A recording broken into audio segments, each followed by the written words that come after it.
The storms move out, but heat and humidity remains, and we have another threat for storms on the horizon. Your full forecast coming up.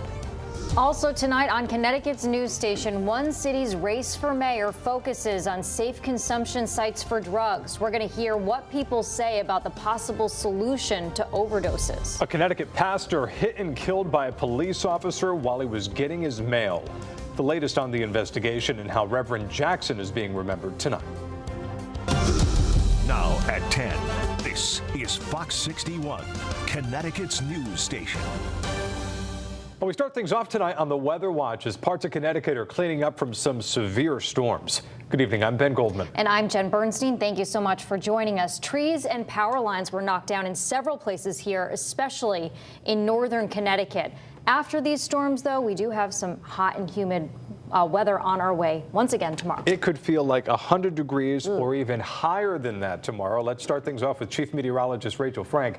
How hot's it going to get, Rach? We're talking about highs in the mid-90s, which is hotter than it has been the last several days and likely the hottest of this heat wave. A lot of people saying, are these storms going to wash away the humidity? And the answer, unfortunately, is no. But we did see some big storms across parts of the state earlier today. The good news is they are out of here right now, but they did leave some damage in parts of the state. Look at all of the wind damage reports as the thunderstorms came through. Low temperatures tonight in the 70s, areas of patchy fog developing out there. And then as we head through the day tomorrow, we're talking about another day where it feels like the triple digits. So the heat index will be in the 70s in the morning. It'll be in the 80s as we head through the midday. And then we're talking about it feeling like between 95 to right around triple digits as we head through the afternoon. Actual high temperatures will climb into the low to mid 90s. And while we are dry during the day tomorrow, no storms, and it'll be a nice break for us. We have another threat for storms during the day on Saturday. The Storm Prediction Center already giving us a heads up that we have a level 1 risk of severe weather. It's a 5-level threat scale and lower than what we dealt with today. But just looking at some of the newest guidance, they may end up bumping this up, and there could be a few rounds of showers and storms during the day on Saturday. We'll talk more about it. Your full forecast coming up. All right, Rachel, thank you. See you shortly. Today's storm, just the latest in a record amount of rain for the month of July this year. The severe weather is putting a damper on events outside and knocking out power for people inside. About half of the town of Columbia is without power tonight after these storms. And Fox 61's Jake Garcia joins us live there tonight. Jake, what are conditions like in Columbia now? Well, Ben, power is still out for much of the town tonight. And here at the fire department, it's one of the only few places here in town that actually has power, as nearly 40% of the town is without power tonight. The storm's also putting a damper on outdoor events in Hartford. Conditions aren't ideal, but we decided we're still going to do it. After a day of heat and humidity, strong storms moving through the state left hundreds of runners at the Thirsty Thursday 5K race at Mortenson Riverfront Plaza in the elements. It wasn't really raining right when the race started, but then 30 seconds into the race it started pouring and it didn't stop. But organizers were prepared for both the heat and storms. As far as chances for some storms, we'll run in rain. So we're tracking the radar with our meteorologist friends, and we'll run in rain. But if we have lightning or thunder, we will delay or cancel the event if we need to at a later point. But the team's been working hard in preparations for a fun Thursday night run. The event still started on time despite the rain. Runners saying the storm was not going to stop them from racing. It's not great, but you can still do it. It's just more of the mindset, so. Rain doesn't bother us. It just pushes us faster, that's all. We're going to get record times today. That's the plan. While others preferred not running in the rain. I do like the heat, but I think this was more fun. Because I wouldn't normally do this by choice. Eversource also staying busy during the storms. In Columbia, nearly half of the town lost power as crews worked to turn the power back on. Officials saying downed trees causing power outages for much of the town.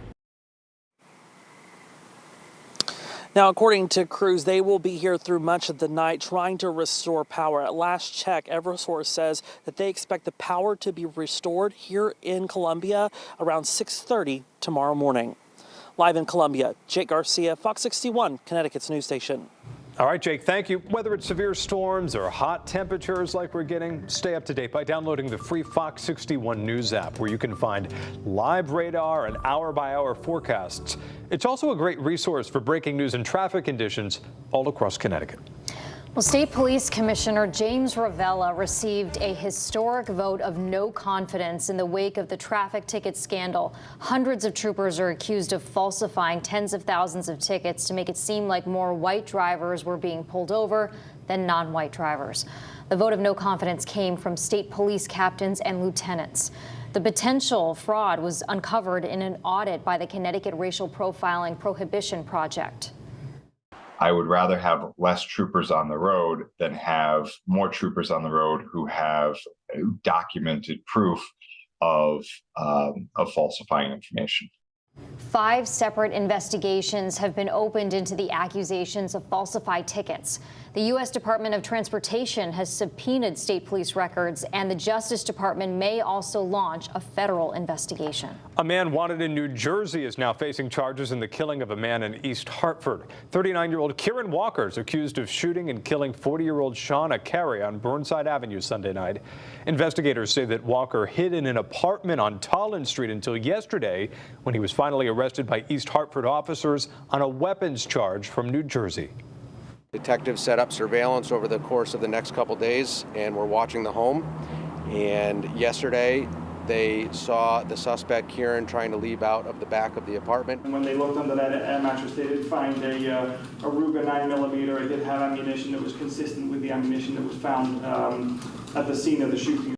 Walker's being charged with first-degree murder. He's being held on a $2.5 million bond. And new at 10, a Coventry man is accused of threatening a person and trying to break into their home. 56-year-old Devin McConnell is facing 3 charges, including attempted home invasion. Coventry police say that he made several threatening calls to the victim before trying to get into the house on Twin Hills Drive. When officers arrived, they found McConnell allegedly with a box cutter. He was also arrested earlier this month in a separate case and accused of making threatening calls to someone else in Coventry. McConnell is being held on $100,000 bond, and he's due back in court tomorrow.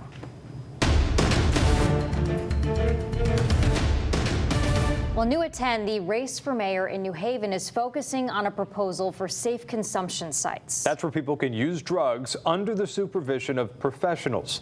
The city's Board of Alders held a public hearing about that tonight, about whether New Haven should add one of those sites. Fox 61's Gabby Molina was at that meeting tonight and joins us live outside City Hall to tell us what people had to say about it. Gabby?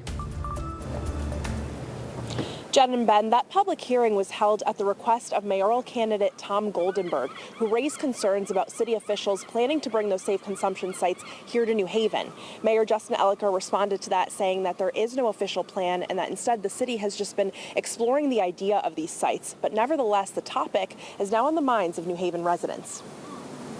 In Connecticut, more than 1,400 people died of drug overdoses in 2022. We're seeing a larger share of our illicit drug supply contain fentanyl, fentanyl analogs, xylazine, stimulants such as crack and cocaine are often adulterated with fentanyl, and users are not aware that they're ingesting opioids.